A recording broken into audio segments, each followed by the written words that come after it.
In this video, we will discuss a concept called A/B testing, which has wide applications that include product innovation and marketing performance optimization. So what is A/B testing?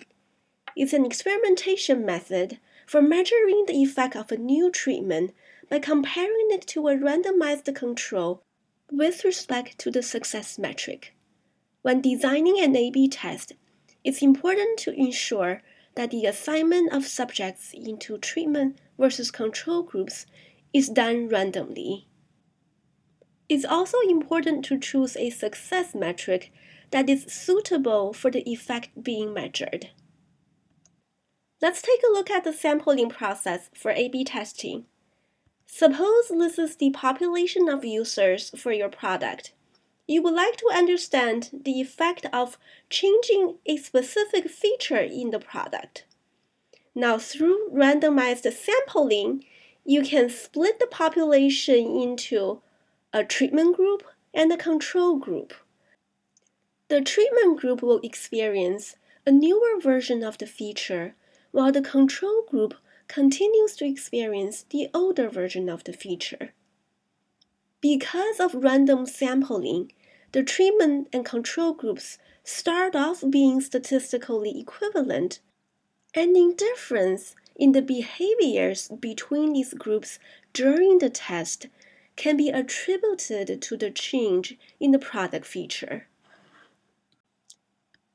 Now let's consider the metrics for measuring changes in user behaviors. There are essentially two types of metrics that take on the forms of either sample proportions or sample averages. In the first type of metrics, they take on values that range between 0 and 1. Examples of such metrics include click-through rate and conversion rate. The second type of metrics take on the values between negative infinity and positive infinity. Examples include the purchase frequency and the purchase amount. Different models are required for analyzing these different types of metrics. Let's look at a hypothetical example of A/B testing results.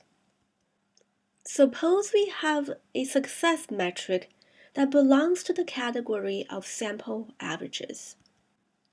This metric could take on any value from negative infinity to positive infinity.